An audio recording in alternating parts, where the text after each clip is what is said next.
Chapter 2: Desire, the starting point of all achievement. When Edwin C. Barnes climbed down from the freight train in Orange, NJ, more than 30 years ago, he may have resembled a tramp, but his thoughts were those of a king.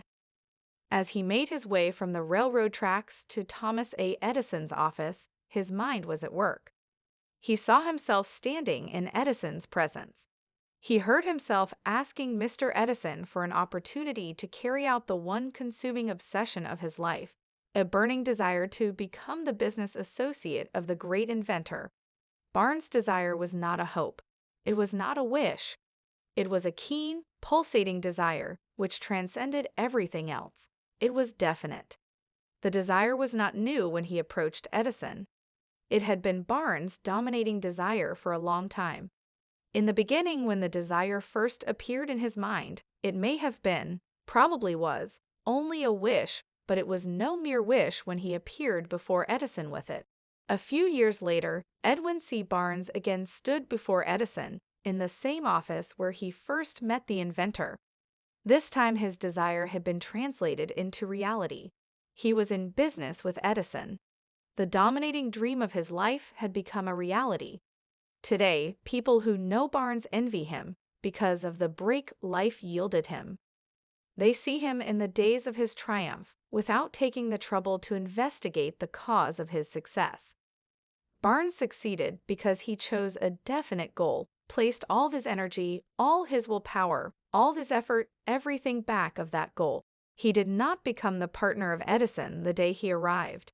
He was content to start in the most menial work, as long as it provided an opportunity to take even one step toward his cherished goal. 5 years passed before the chance he had been seeking made its appearance. During all those years, not one ray of hope, not one promise of attainment of his desire had been held out to him. To everyone except himself, he appeared only another cog in the Edison business wheel, but in his own mind, he was the partner of Edison every minute of the time, from the very day that he first went to work there. It is a remarkable illustration of the power of a definite desire. Barnes won his goal because he wanted to be a business associate of Mr. Edison, more than he wanted anything else. He created a plan by which to attain that purpose, but he burned all bridges behind him. He stood by his desire until it became the dominating obsession of his life, and finally, a fact. When he went to Orange, he did not say to himself, "I will try to induce Edison to give me a job of some sort." He said, "I will see Edison and put him on notice that I have come to go into business with him." He did not say, "I will work there for a few months, and if I get no encouragement, I will quit and get a job somewhere else." He did say, "I will start anywhere. I will do anything Edison tells me to do. But before I am through, I will be his associate." He did not say, "I will keep my eyes open for another opportunity in case I fail to get what I want in the Edison organization." He said, "There is but one thing in this world that I am determined to have, and that is a business association with Thomas A. Edison. I will burn all bridges behind me and stake my entire future on my ability to get what I want." He left himself no possible way of retreat. He had to win or perish. Think and grow rich, that is all there is to the Barnes story of success. A long while ago, a great warrior faced a situation which made it necessary for him to make a decision which ensured his success on the battlefield. He was about to send his armies against a powerful foe whose men outnumbered his own. He loaded his soldiers into boats, sailed to the enemy's country, unloaded soldiers and equipment, then gave the order to burn the ships that had carried them. Addressing his men before the first battle, he said, "You see the boats going up in smoke. That means that we cannot leave these shores alive unless we win. We now have no choice. We win or we perish." They won. Every person who wins in any undertaking must be willing to burn his ships and cut all sources of retreat. Only by so doing can one be sure of maintaining that state of mind known as a burning desire to win, essential to success. The morning after the Great Chicago Fire, a group of merchants stood on State Street, looking at the smoking remains of what had been their stores. They went into a conference to decide if they would try to rebuild or leave Chicago and start over in a more promising section of the country. They reached a decision, all except one, to leave Chicago.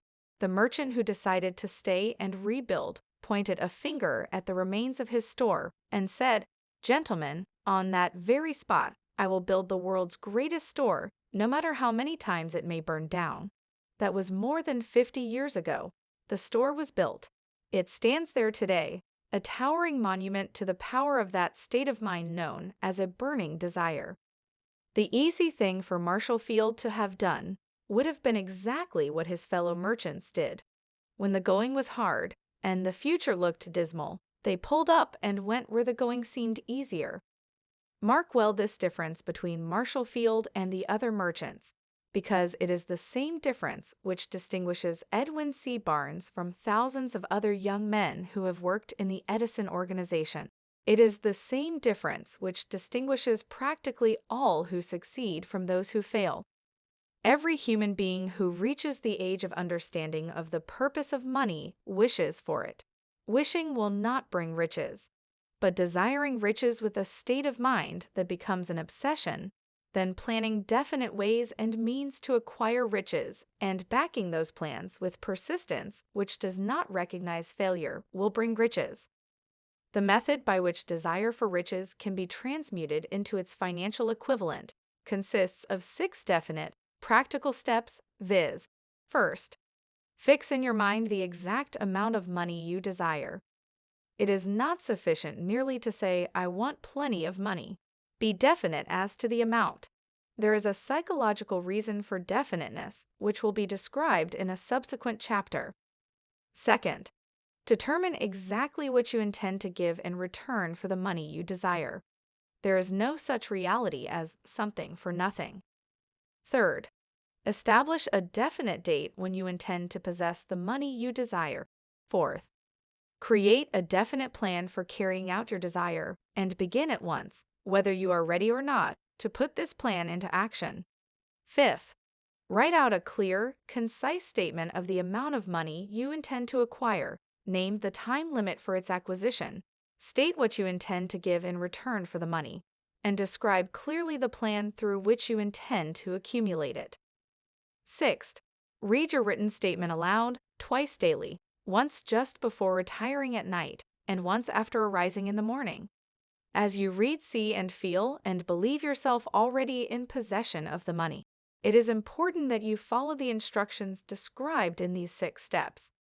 It is especially important that you observe and follow the instructions in the 6th paragraph.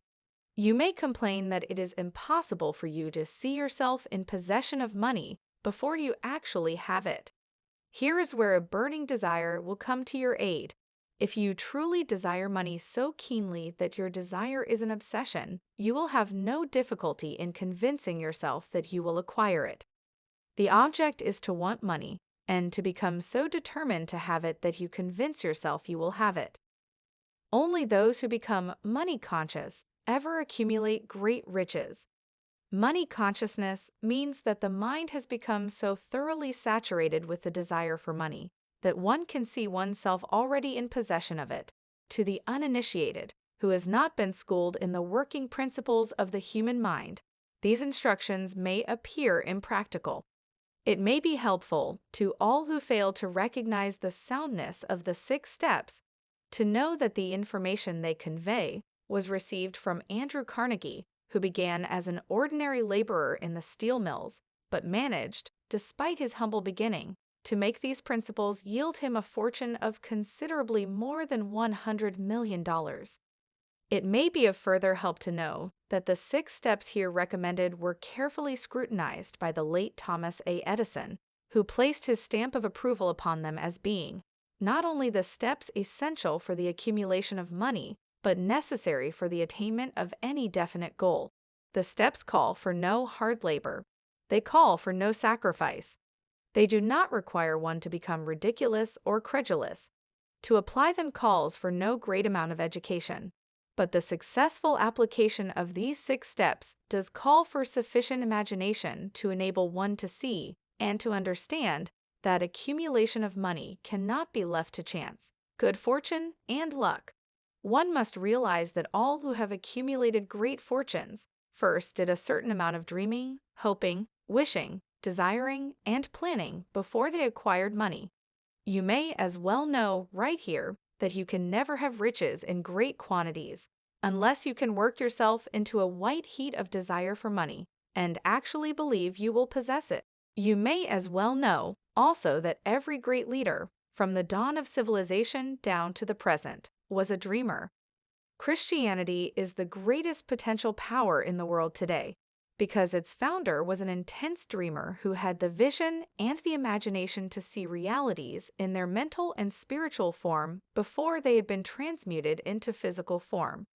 If you do not see great riches in your imagination, you will never see them in your bank balance. Never, in the history of America, has there been so great an opportunity for practical dreamers as now exists.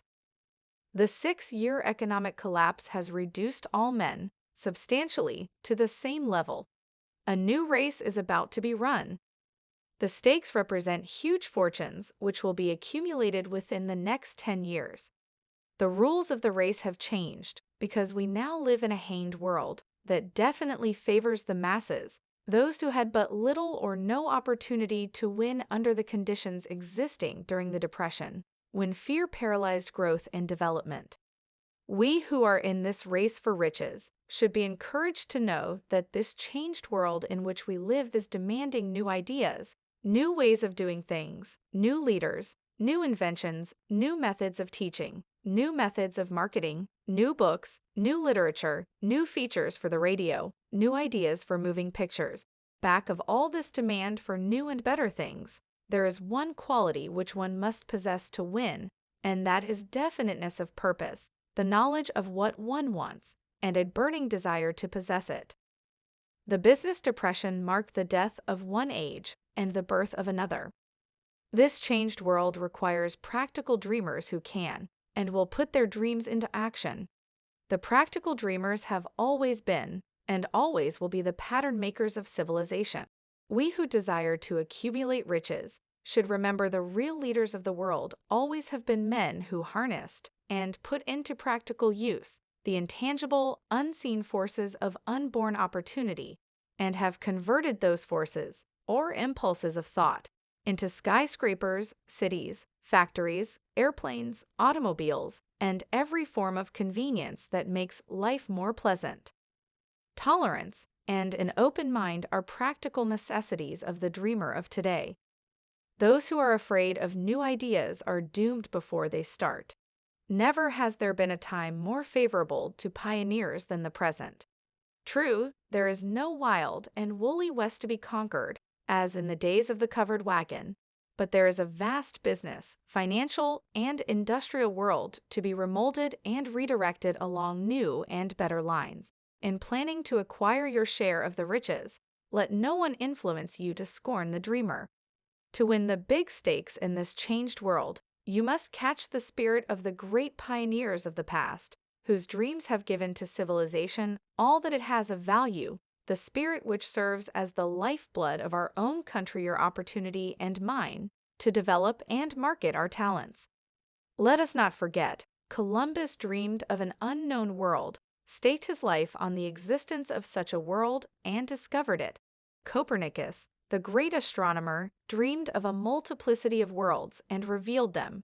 No one denounced him as impractical after he had triumphed.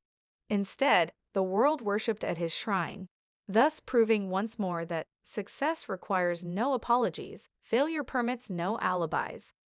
If the thing you wish to do is right, and you believe in it, go ahead and do it.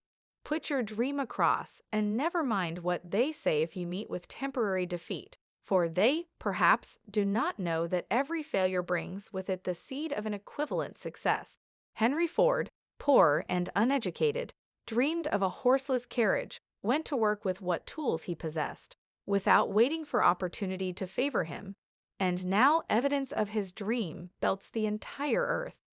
He has put more wheels into operation than any man who ever lived, because he was not afraid to back his dreams. Thomas Edison dreamed of a lamp that could be operated by electricity, began where he stood to put his dream into action, and despite more than 10,000 failures, he stood by that dream until he made it a physical reality. Practical dreamers do not quit. Whelan dreamed of a chain of cigar stores, transformed his dream into action, and now the United Cigar Stores occupy the best corners in America. Lincoln dreamed of freedom for the black slaves, put his dream into action, and barely missed living to see a united North and South translate his dream into reality. The Wright brothers dreamed of a machine that would fly through the air. Now one may see evidence all over the world that they dreamed soundly. Marconi dreamed of a system for harnessing the intangible forces of the ether. Evidence that he did not dream in vain may be found in every wireless and radio in the world. Moreover, Marconi's dream brought the humblest cabin and the most stately manor house side by side. It made the people of every nation on earth backdoor neighbors. It gave the President of the United States a medium by which he may talk to all the people of America at one time and on short notice. It may interest you to know that Marconi's friends had him taken into custody and examined in a psychopathic hospital when he announced he had discovered a principle through which he could send messages through the air without the aid of wires or other direct physical means of communication. The dreamers of today fare better. The world has become accustomed to new discoveries. Nay, it has shown a willingness to reward the dreamer who gives the world a new idea. The greatest achievement was, at first and for a time, but a dream. The oak sleeps in the acorn. The bird waits in the egg, and in the highest vision of the soul, a waking angel stirs. Dreams are the seedlings of reality. Awake, arise, and assert yourself, you dreamers of the world. Your star is now in the ascendancy. The world depression brought the opportunity you have been waiting for. It taught people humility, tolerance, and open-mindedness. The world is filled with an abundance of opportunity which the dreamers of the past never knew. A burning desire to be and to do is the starting point from which the dreamer must take off. Dreams are not born of indifference, laziness, or lack of ambition. The world no longer scoffs at the dreamer, nor calls him impractical. If you think it does, take a trip to Tennessee and witness what a dreamer president has done in the way of harnessing and using the great water power of America. A score of years ago, such a dream would have seemed like madness. You have been disappointed. You have undergone defeat during the Depression. You have felt the great heart within you crushed until it bled. Take courage, for these experiences have tempered the spiritual metal of which you are made. They are assets of incomparable value. Remember, too, that all who succeed in life get off to a bad start and pass through many heartbreaking struggles before they arrive. The turning point in the lives of those who succeed usually comes at the moment of some crisis, through which they are introduced to their other selves. John Bunyan wrote The Pilgrim's Progress, which is among the finest of all English literature, after he had been confined in prison and sorely punished because of his views on the subject of religion.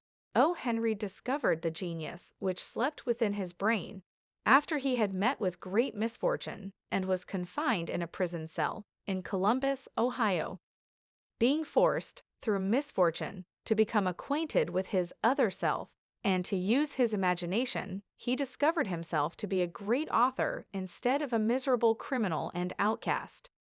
Strange and varied are the ways of life, and stranger still are the ways of infinite intelligence, through which men are sometimes forced to undergo all sorts of punishment before discovering their own brains and their own capacity to create useful ideas through imagination. Edison, the world's greatest inventor and scientist, was a tramp telegraph operator. He failed innumerable times before he was driven, finally, to the discovery of the genius which slept within his brain.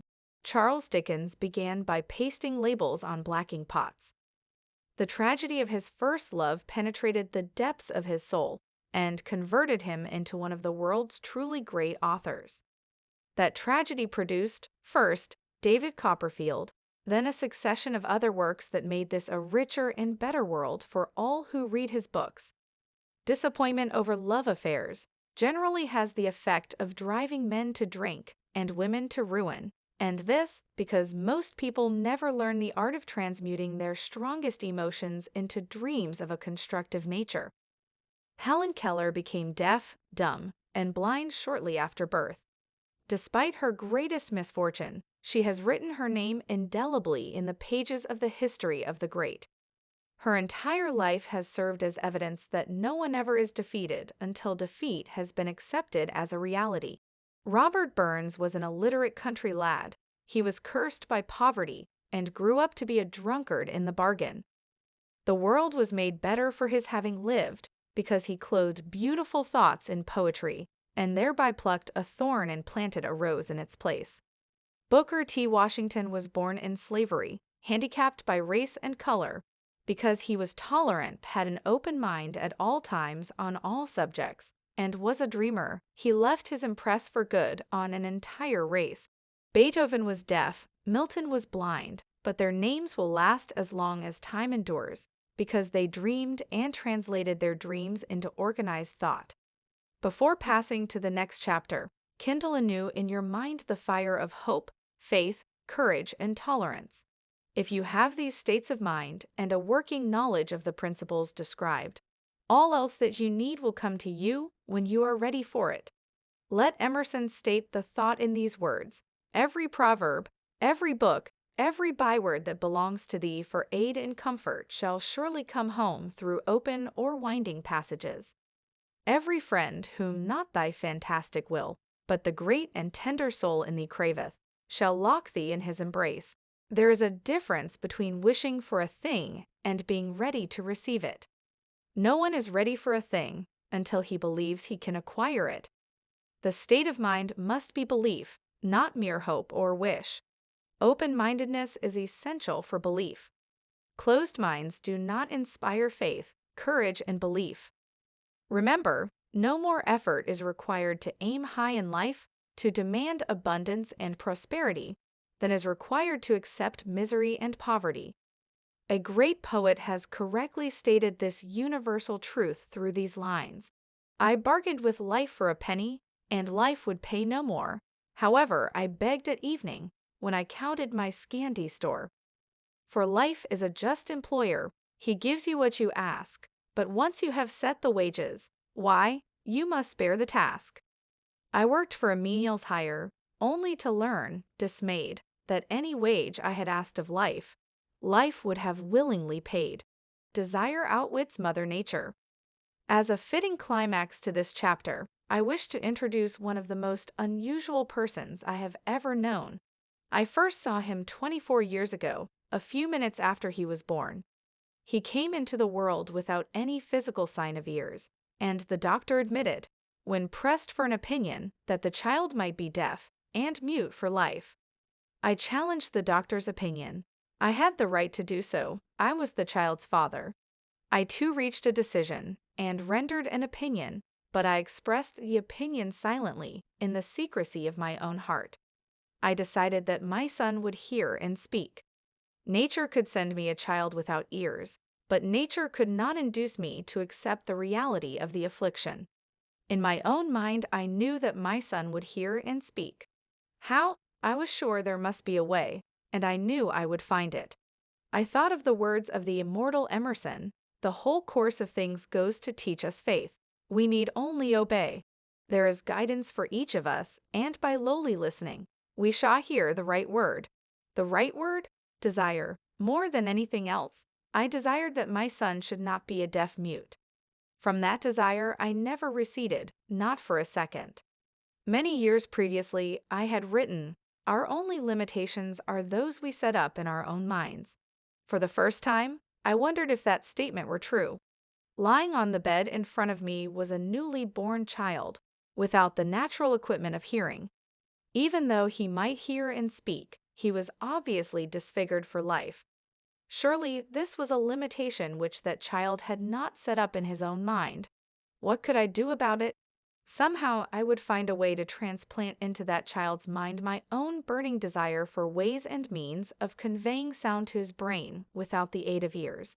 As soon as the child was old enough to cooperate, I would fill his mind so completely with a burning desire to hear that nature would, by methods of her own, translate it into physical reality. All this thinking took place in my own mind, but I spoke of it to no one. Every day I renewed the pledge I had made to myself, not to accept a deaf-mute for a son. As he grew older and began to take notice of things around him, we observed that he had a slight degree of hearing. When he reached the age when children usually begin talking, he made no attempt to speak, but we could tell by his actions that he could hear certain sounds slightly. That was all I wanted to know. I was convinced that if he could hear, even slightly, he might develop still greater hearing capacity. Then something happened which gave me hope. It came from an entirely unexpected source. We bought a Victrola. When the child heard the music for the first time, he went into ecstasies and promptly appropriated the machine. He soon showed a preference for certain records. Among them, It's a Long Way to Tipperary. On one occasion, he played that piece over and over for almost 2 hours, standing in front of the record player with his teeth clamped on the edge of the case. The significance of this self-formed habit of his did not become clear to us until years afterward, for we had never heard of the principle of bone conduction of sound at that time. Shortly after he appropriated the record player, I discovered that he could hear me quite clearly when I spoke with my lips touching his mastoid bone, or at the base of the brain. These discoveries placed in my possession the necessary media by which I began to translate into reality my burning desire to help my son develop hearing and speech. By that time, he was making stabs at speaking certain words. The outlook was far from encouraging, but desire backed by faith knows no such word as impossible. Having determined that he could hear the sound of my voice plainly, I began, immediately, to transfer to his mind the desire to hear and speak. I soon discovered that the child enjoyed bedtime stories, so I went to work, creating stories designed to develop in him self-reliance, imagination, and a keen desire to hear and to be normal. There was one story in particular, which I emphasized by giving it some new and dramatic coloring each time it was told. It was designed to plant in his mind the thought that his affliction was not a liability, but an asset of great value. Despite the fact that all the philosophy I had examined clearly indicated that every adversity brings with it the seed of an equivalent advantage, I must confess that I had not the slightest idea how this affliction could ever become an asset. However, I continued my practice of wrapping that philosophy in bedtime stories, hoping the time would come when he would find some plan by which his handicap could be made to serve some useful purpose. Reason told me plainly that there was no adequate compensation for the lack of ears and natural hearing equipment. Desire backed by faith pushed reason aside and inspired me to carry on. As I analyzed the experience in retrospect, I can see now that my son's faith in me had much to do with the astounding results. He did not question anything I told him. I sold him the idea that he had a distinct advantage over his older brother, and that this advantage would reflect itself in many ways. For example, the teachers in school would observe that he had no ears, and because of this, they would show him special attention and treat him with extraordinary kindness. They always did. His mother saw to that, by visiting the teachers and arranging with them to give the child the extra attention necessary. I sold him the idea, too, that when he became old enough to sell newspapers, his older brother had already become a newspaper merchant. He would have a big advantage over his brother, for the reason that people would pay him extra money for his wares, because they could see that he was a bright, industrious boy, despite the fact he had no ears. We could notice that, gradually, the child's hearing was improving. Moreover, he had not the slightest tendency to be self-conscious because of his affliction. When he was about 7, he showed the first evidence that our method of servicing his mind was bearing fruit. For several months he begged for the privilege of selling newspapers, but his mother would not give her consent. She was afraid that his deafness made it unsafe for him to go on the street alone. Finally, he took matters in his own hands. One afternoon, when he was left at home with the servants, he climbed through the kitchen window, shinnied to the ground, and set out on his own. He borrowed 6 cents in capital from the neighborhood shoemaker, invested it in papers, sold out, reinvested, and kept repeating until late in the evening. After balancing his accounts and paying back the 6 cents he had borrowed from his banker, he had a net profit of 42 cents. When we got home that night, we found him in bed asleep, with the money tightly clenched in his hand. His mother opened his hand, removed the coins, and cried. Of all things, crying over her son's first victory seemed so inappropriate. My reaction was the reverse. I laughed heartily, for I knew that my endeavor to plant in the child's mind an attitude of faith in himself had been successful. His mother saw, in his first business venture, a little deaf boy who had gone out in the streets and risked his life to earn money. I saw a brave, ambitious, self-reliant little businessman whose stock in himself had been increased 100%, because he had gone into business on his own initiative and had won. The transaction pleased me, because I knew that he had given evidence of a trait of resourcefulness that would go with him all through life. Later events proved this to be true. When his older brother wanted something, he would lie down on the floor, kick his feet in the air, cry for it, and get it. When the little deaf boy wanted something, he would plan a way to earn the money, then buy it for himself. He still follows that plan. Truly, my own son has taught me that handicaps can be converted into stepping stones on which one may climb towards some worthy goal, unless they are accepted as obstacles and used as alibis. The little deaf boy went through the grades, high school, and college without being able to hear his teachers, excepting when they shouted loudly at close range. He did not go to a school for the deaf. We would not permit him to learn the sign language. We were determined that he should live a normal life and associate with normal children, and we stood by that decision, although it cost us many heated debates with school officials.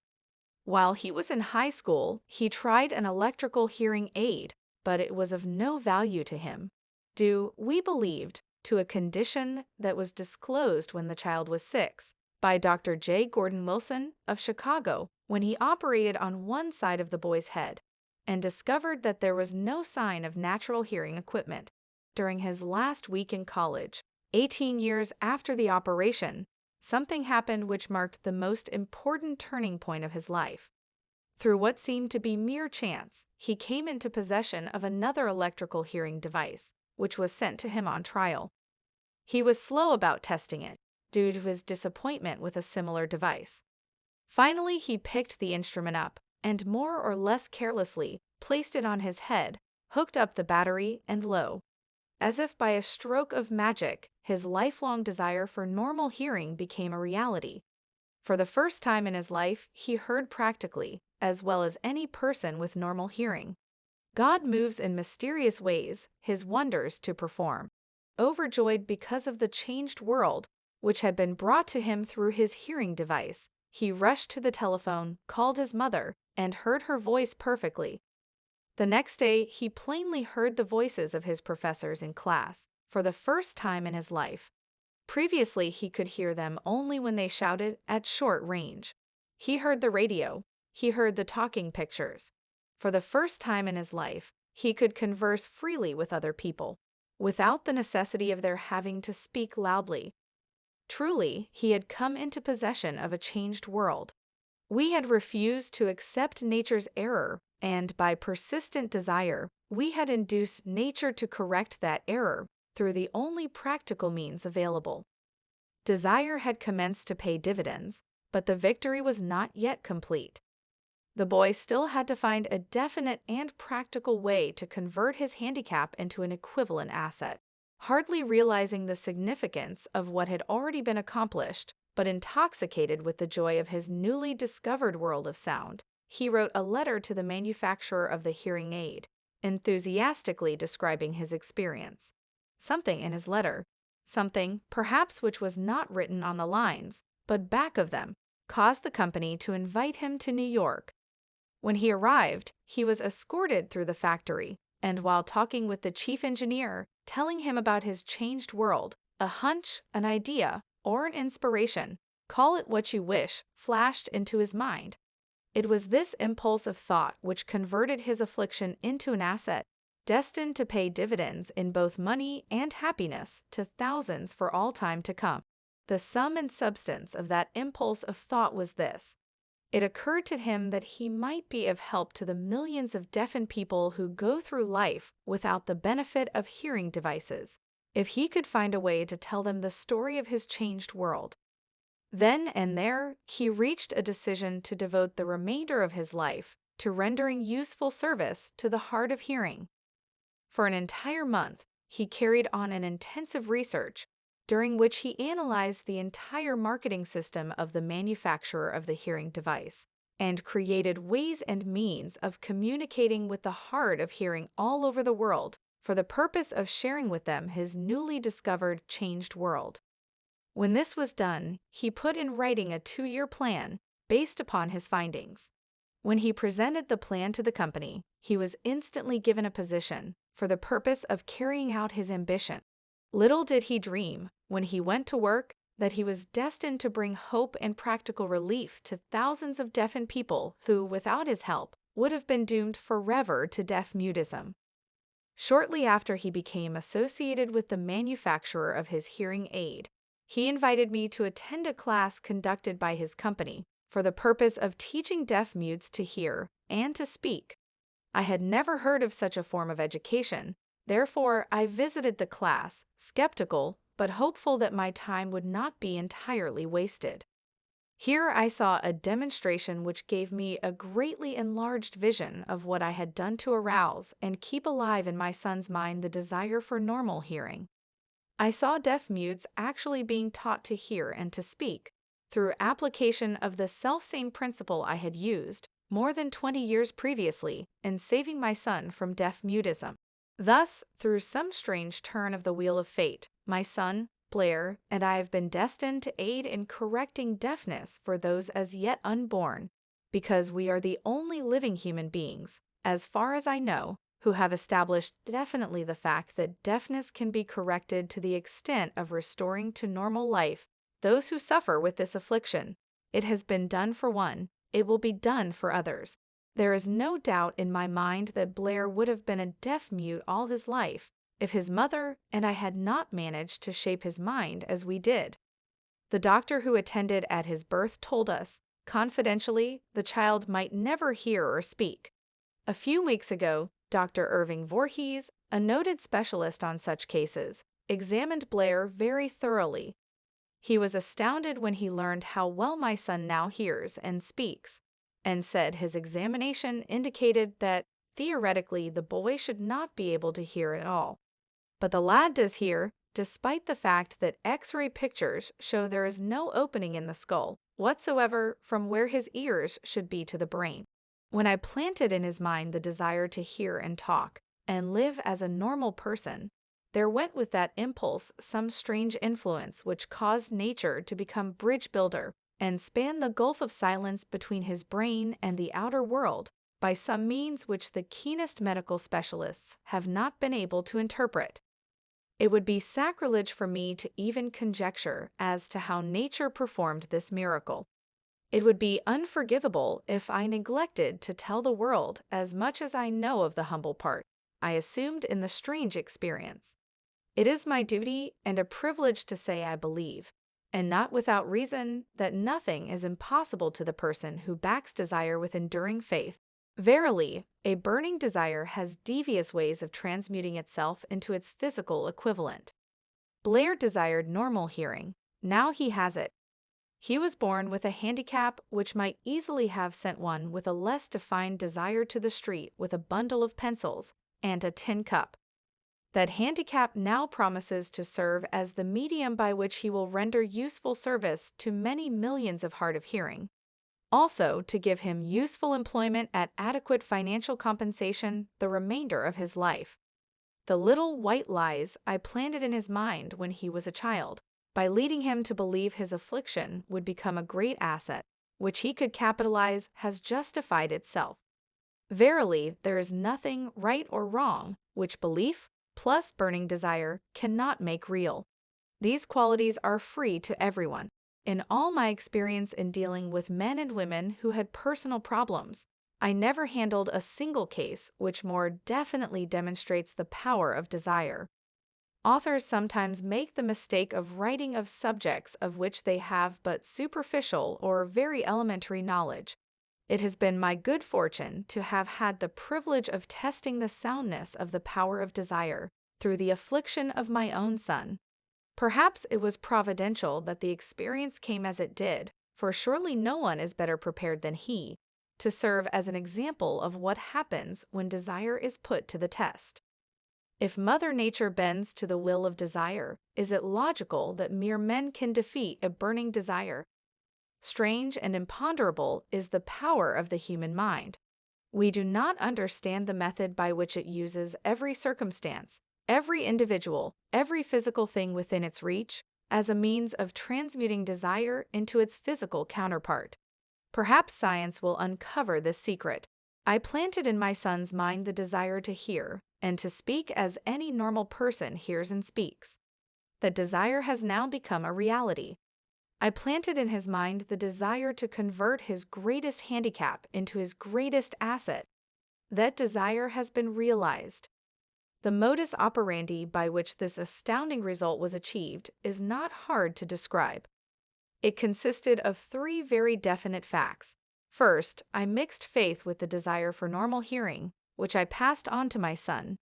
Second, I communicated my desire to him in every conceivable way available, through persistent, continuous effort over a period of years. Third, he believed me. As this chapter was being completed, news came of the death of MME, Schumann Heink. One short paragraph in the News Dispatch gives the clue to this unusual woman's stupendous success as a singer. I quote the paragraph because the clue it contains is none other than desire. Early in her career, MME Schumann Heink visited the director of the Vienna Court Opera to have him test her voice, but he did not test it. After taking one look at the awkward and poorly dressed girl, he exclaimed, none too gently, with such a face and with no personality at all, how can you ever expect to succeed in opera? My good child, give up the idea. Buy a sewing machine and go to work. You can never be a singer. Never is a long time. The director of the Vienna Court Opera knew much about the technique of singing. He knew little about the power of desire when it assumes the proportion of an obsession. If he had known more of that power, he would not have made the mistake of condemning genius without giving it an opportunity. Several years ago, one of my business associates became ill. He became worse as time went on and finally was taken to the hospital for an operation. Just before he was wheeled into the operating room, I took a look at him and wondered how anyone as thin and emaciated as he could possibly go through a major operation successfully. The doctor warned me that there was little if any chance of my ever seeing him alive again. But that was the doctor's opinion. It was not the opinion of the patient. Just before he was wheeled away, he whispered feebly, "Do not be disturbed, Chief. I will be out of here in a few days." The attending nurse looked at me with pity. But the patient did come through safely. After it was all over, his physician said, nothing but his own desire to live saved him. He never would have pulled through if he had not refused to accept the possibility of death. I believe in the power of desire backed by faith, because I have seen this power lift men from lowly beginnings to places of power and wealth. I have seen it rob the great of its victims. I have seen it serve as the medium by which men staged a comeback after having been defeated in 100 different ways. I have seen it provide my own son with a normal, happy, successful life despite nature's having sent him into the world without ears. How can one harness and use the power of desire? This has been answered through this and the subsequent chapters of this book.